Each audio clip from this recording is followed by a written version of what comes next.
जय हिंद सभी को। आइए चौहान सर की क्लास में आप सभी का स्वागत है। और आज चौहान सर की क्लास में बात होगी रेलवे मैराथन बैच। साइंस के में टॉपिक रहेगा मापक यंत्र, जिसके बारे में डिस्कस करेंगे। महत्वपूर्ण क्लास होगी, जैसे कि रेलवे की सारे जो भी एप्लीकेशन फॉर्म आए थे उनकी सभी की एग्जाम डेट आ चुकी है, परीक्षा की तिथि घोषित हो चुकी है और अभी दिसंबर से सारे लगभग रेलवे के एग्जाम शुरू हैं। एलपी हो गया आपका, और रेलवे आरपीएफ एसआई की भी जो है एग्जाम डेट आ चुकी है। टेक्नीशियन की भी रिवाइज एग्जाम डेट आ चुकी, परीक्षा तिथि घोषित है। और आपका जूनियर इंजीनियर था उसकी भी परीक्षा तिथि घोषित है। तो लगभग दिसंबर में आपके एग्जाम शुरू हैं। दिसंबर का महीना आपके लिए बहुत महत्वपूर्ण है, इंपॉर्टेंस रखता है। परीक्षा का वो पीक टाइम होगा, आपका पीक मंथ है, ये आप समझिए। बिल्कुल तैयारी पे लगे रहे। आज बात करेंगे मापक यंत्र। और भी साइंस की कुछ इसमें वीडियो अपलोड है, उनको देखिए और अपने साइंस को तैयार करिए, क्योंकि रेलवे में ज्यादा चांसेस, साइंस के क्वेश्चन ज्यादा आने के चांसेस रहते हैं, इसलिए लगे रहे उसमें तैयारी पे। बात करेंगे मापक यंत्र। मापक यंत्र में एक तरफ यंत्र है आपके और एक तरफ उस यंत्र से क्या काम किया जाता है, क्या चीज नाम मापते हैं, उसके बारे में डिस्कस करेंगे। महत्वपूर्ण क्लास है। जो लोग इस चैनल में नए हो चैनल को लाइक करें, शेयर करें, सब्सक्राइब करना मत भूलें। चैनल पे बने रहें और अपनी तैयारी करते रहें और नोट्स बनाते चलें। वीडियो को देखें, साइंस के काफी वीडियो इसमें, लगभग महत्वपूर्ण वीडियो जो एग्जाम में प्रश्न पूछे जाते हैं वो वीडियो अपलोड है, वो देखिए, नोट्स तैयार करिए। बात करेंगे मापक यंत्र। एक तरफ यंत्र, एक तरफ उसके कार्य। देखिए सोनार। सोनार जो है एक ये यंत्र होता है सोनार। इससे क्या करते हैं, समुद्र के भीतर की वस्तु, जो समुद्र के अंदर जो वस्तु होती है, कोई भी चीज जो समुद्र के अंदर जो वस्तु होती है, बात कर रहे हैं वस्तु की, समुद्र की गहराई की बात नहीं कर रहे हैं। समुद्र की गहराई नापने के लिए फेदोमीटर है, समझना। समुद्र की गहराई मापने की, समुद्र की गहराई को मापने के लिए फेदोमीटर का प्रयोग करते हैं। लेकिन सोनार का हम प्रयोग कब करते हैं? सोनार का प्रयोग समुद्र के अंदर जो वस्तु होती है उसकी स्थिति को ज्ञात करने के लिए सोनार का प्रयोग करते हैं। कोई भी जैसे जहाज जो समुद्र के अंदर डूब गया हो तो उसकी स्थिति को जानने के लिए किसका प्रयोग करेंगे? सोनार का प्रयोग करेंगे। दूसरा आइडियोमीटर। नेक्स्ट है आपका आइडियोमीटर। आइडियोमीटर से ध्वनि की तीव्रता को मापा जाता है। नेक्स्ट आपका एनीमोमीटर। याद रखें, एनीमोमीटर, आइडियोमीटर, ध्वनि की तीव्रता। सोनार समुद्र के अंदर वस्तु की स्थिति को जानने, समुद्र के भीतर वस्तु की स्थिति को ज्ञात करने के लिए सोनार का प्रयोग करते हैं। और समुद्र की गहराई को मापने के लिए फेदोमीटर का प्रयोग करते हैं। समझना, समुद्र की गहराई किससे मापी जाती है? फेदोमीटर से, फेदोमीटर से। लेकिन समुद्र के अंदर जो वस्तु हो, कोई भी चीज हो, कोई भी वस्तु हो, उसकी गहराई मापने के लिए सोनार का प्रयोग करते हैं। आइडियोमीटर ध्वनि की तीव्रता को मापते हैं। एनीमोमीटर वायु के वेग को, वायु के वेग को एनीमोमीटर से मापा जाता है। इसके बाद अमीटर। अमीटर से याद रखना विद्युत परिपथ, विद्युत परिपथ बने होते हैं, उसमें जो विद्युत धारा प्रवाहित होती है उसको मापते हैं किससे? अमीटर से। विद्युत परिपथ में जो विद्युत धारा प्रवाहित होती है उसको मापने के लिए अमीटर का प्रयोग करते हैं। इंपॉर्टेंट रखता है, पूछा जाता है, ये पूछा जाता है, सोनार पूछा जाता है, क्योंकि इसमें और समुद्र की गहराई मापने फेदोमीटर का उसमें कंफ्यूजन रहता है। दूसरा पायरोमीटर। पायरोमीटर दूर स्थित उच्च तापीय वस्तुओं का ताप मापते हैं पायरोमीटर से। इसका मैनोमीटर। मैनोमीटर से गैस का दाब, गैस का दाब मापने के लिए मैनोमीटर का प्रयोग करते हैं। इसके बाद इसको रखिए, ये इंपॉर्टेंट रखता है आपका हाइग्रोमीटर। हाइग्रोमीटर बात कर रहे हैं, हाइग्रोमीटर दो है, कंफ्यूजन होगा हाइग्रोमीटर और हाइड्रोमीटर में। हाइग्रोमीटर एंड हाइड्रोमीटर, ये है आपका, देखिए कंफ्यूजन है। जैसे सोनार और फेदोमीटर में कंफ्यूजन था, ऐसे इसमें हाइग्रोमीटर में वायुमंडल की अपेक्षिक आर्द्रता को नापते हैं। वायुमंडल में जो अपेक्षिक जो आर्द्रता होती, जो नमी होती वायुमंडल में, जो मॉइस्चराइजेशन होता है, उसकी आर्द्रता को नापने के लिए, अपेक्षिक आर्द्रता को नापने के लिए हाइग्रोमीटर का प्रयोग करते हैं। और हाइड्रोमीटर का प्रयोग जल या द्रव, कोई भी द्रव लिक्विड होता है उसके घनत्व को मापा जाता है। किससे? हाइड्रोमीटर से। जल का घनत्व या किसी लिक्विड द्रव का घनत्व को मापने के लिए हाइड्रोमीटर का प्रयोग करते हैं। लेकिन वायुमंडल की अपेक्षिक आर्द्रता को मापने के लिए हाइग्रोमीटर का प्रयोग करते हैं। हाइग्रोमीटर याद रखना, इसमें कंफ्यूजन होता है। जल के घनत्व को हाइड्रोमीटर से, वायुमंडल की अपेक्षिक आर्द्रता को हाइग्रोमीटर से। बैरोमीटर, बैरो से वायु दाब मापते हैं, बैरोमीटर से वायु दाब मापते हैं, ये भी इंपॉर्टेंट लगता है। वायु दाब मापने के लिए बैरोमीटर का प्रयोग करते हैं। बात हो रही वायु दाब मापने के लिए, और ये था वायुमंडल में अपेक्षिक आर्द्रता को हाइग्रोमीटर से। नेक्स्ट लैक्टोमीटर, ये भी इंपॉर्टेंट है। लैक्टोमीटर से दूध की अपेक्षिक आर्द्रता या दूध की शुद्धता किससे मापते हैं? लैक्टोमीटर से।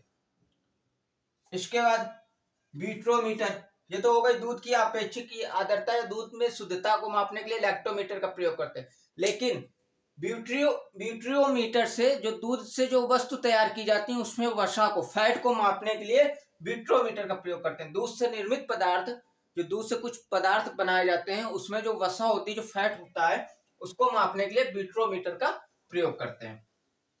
थर्मामीटर पता होगा, ताप मापने के लिए, टेम्परेचर, बॉडी का टेम्परेचर। हाइड्रोमीटर बता दिया, द्रव या जल के घनत्व को या किसी भी लिक्विड या द्रव के घनत्व को मापने के लिए। स्पेक्ट्रोमीटर हो गया, स्पेक्ट्रम विद्युत चुंबकीय स्पेक्ट्रम के एक विशिष्ट भाग के सापेक्ष प्रकाश के गुण का मापन करते हैं स्पेक्ट्रोमीटर से। अब इधर आते हैं, देखिए थर्मोस्टेट, ये महत्वपूर्ण आपका, जैसा कि अभी थर्मोस्टेट, ध्यान से सुनिए, किसी तंत्र के तापमान को नियमित बनाए रखने के लिए, किसी तंत्र के तापमान को, कोई टेम्परेचर है उसको रेगुलरली बनाए रखना, मतलब एक समान बनाए रखने के लिए किसका प्रयोग करते हैं? थर्मोस्टेट का प्रयोग करते हैं। और इसका प्रयोग फ्रिज में किया जाता है, इसका प्रयोग, थर्मोस्टेट का प्रयोग फ्रिज में होता है कि टेम्परेचर को, तापमान को एक समान बनाए रखना, नियमित बनाए रखना, तो थर्मोस्टेट का प्रयोग करते हैं। दूसरा हिप्सोमीटर, ऊंचाई मापने के लिए, ऊंचाई को मापने हेतु हिप्सोमीटर का प्रयोग करते हैं। इसके बाद स्टेथोस्कोप पता होगा, हृदय की धड़कन के लिए, हृदय की धड़कन की जांच करें या हृदय की धड़कन को मापने के लिए स्टेथोस्कोप का प्रयोग करते हैं। दूसरा स्पिग्नोमैनोमीटर, ये महत्वपूर्ण है। स्पिग्नोमैनोमीटर, ये रक्तचाप मापने के लिए किसका प्रयोग करते हैं? पूछा गया ये प्रश्न, आपका रेलवे में पूछा गया था। स्पिग्नोमैनोमीटर का प्रयोग रक्तचाप मापने के लिए किया जाता है। इसका कैरोटोमीटर, सोने की शुद्धता नापते हैं कैरेटोमीटर से। सोना क्या होता है? कैरेट में होता है, तो सोने की शुद्धता किससे नापते? जब सोना कैरेट में होता है तो सोने की शुद्धता नापने के लिए कैरेटोमीटर का प्रयोग करते हैं। यह महत्वपूर्ण है आपका लक्समीटर, लक्समीटर से प्रकाश की तीव्रता को लक्समीटर से मापा जाता है। नेक्स्ट ये रखिएगा, ये बहुत महत्वपूर्ण है, ये अभी लगभग यूपीएससी पेट हुआ था उसमें भी पूछा गया था, राजस्थान का पेपर हुआ था उसमें भी पूछा गया था, हरियाणा में एग्जाम हुआ था उसमें भी पूछा गया प्रश्न। इससे प्रश्न काफी पूछे जाते, कंफ्यूजन मत होना। तीनों भूकंप के मापने के यंत्र हैं। रिएक्टर स्केल से भूकंप का परिमाण मापते हैं, मर्केली स्केल से भूकंप की तीव्रता मापते हैं, सिस्मोग्राफ से भूकंपीय शक्ति मापी जाती है। लेकिन रिएक्टर स्केल, मार्केली स्केल, सिस्मोग्राफ, इन तीनों यंत्रों का प्रयोग किसके लिए किया जाता है? भूकंप के लिए किया जाता है, भूकंप के मापने के लिए किया जाता है, भूकंप में किया जाता है।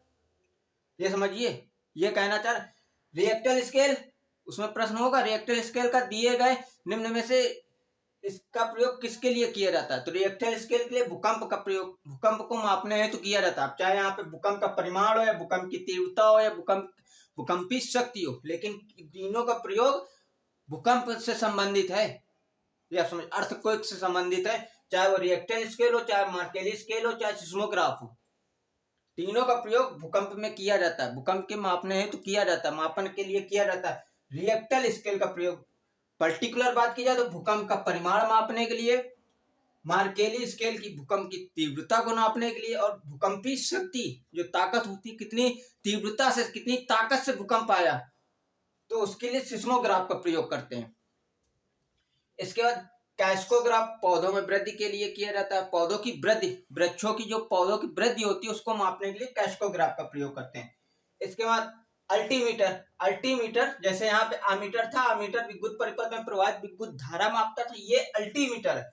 अल्टीमीटर से समुद्र के तल से लेकर विमान की ऊंचाई, समुद्र के तल से विमान की ऊंचाई नापने के लिए किसका प्रयोग करते हैं? अल्टीमीटर का प्रयोग करते हैं। इंपॉर्टेंट रखता है ये, समुद्र के तल, समुद्र का एक तल होगा, उस तल से विमान की क्या ऊंचाई है उसको मापने के लिए इस अल्टीमीटर का प्रयोग करते हैं। और फेदोमीटर, समुद्र की गहराई मापने के लिए। आमीटर का विद्युत परिपथ में प्रवाहित विद्युत धारा, और अल्टीमीटर का प्रयोग करते हैं समुद्र के तल से लेकर विमान की ऊंचाई मापने हैं तो अल्टीमीटर का प्रयोग करते हैं। तो ये थे आपके साइंस में मापक यंत्र, ये उन यंत्रों का क्या कार्य है। अब ये समझिए, अब नोट्स बनाइए इसको, और इसको बिल्कुल कोई ट्रिक के चक्कर में मत पड़ना, फिर भी कह रहा हूं किसी ट्रिक के चक्कर में मत पड़ना, इसको थोड़ा सा रटना पड़ेगा, दिमाग में इसको बैठाना पड़ेगा। एक बार फिर देखिए, सोनार, समुद्र के भीतर की वस्तु की स्थिति को ज्ञात करने के लिए सोनार का प्रयोग करते हैं। आइडियोमीटर ध्वनि की तीव्रता को मापते हैं। एनीमोमीटर वायु के वेग को मापा जाता है। अमीटर से विद्युत परिपथ में प्रवाहित विद्युत धारा को मापते हैं अमीटर से। पायरोमीटर दूर स्थित उच्च तापीय वस्तुओं के ताप को नापते हैं पायरोमीटर से। मैनोमीटर गैस का दाब नापते हैं। हाइग्रोमीटर से वायुमंडल की अपेक्षिक आर्द्रता मापते हैं।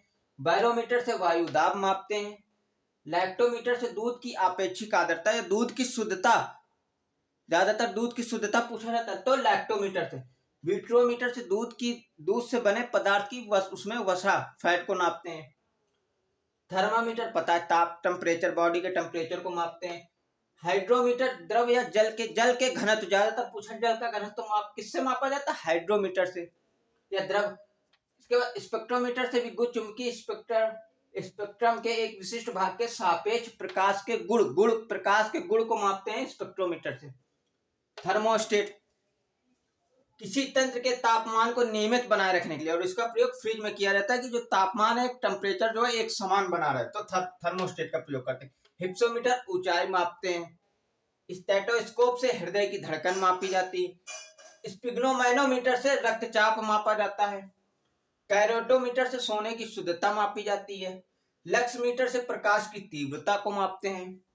रिएक्टर स्केल भूकंप का परिमाण, मार्केली स्केल भूकंप की तीव्रता, सिस्मोग्राफ भूकंपीय शक्ति, और तीनों को प्रयोग भूकंप मापने हेतु भूकंप में प्रयोग किया जाता है। केस्कोग्राफ पौधों की वृद्धि। अल्टीमीटर समुद्र तल से विमान की ऊंचाई, समझ लिया, विमान जमीन पे तो चलेगा नहीं, आसमान में है, तो समुद्र तल से विमान की ऊंचाई के लिए अल्टीमीटर। और फेदोमीटर समुद्र की गहराई फेदोमीटर से। तो ये थे आपके मापक यंत्र साइंस में। और अगली क्लास में फिर किसी टॉपिक को लेकर चर्चा करेंगे। जय हिंद सभी को।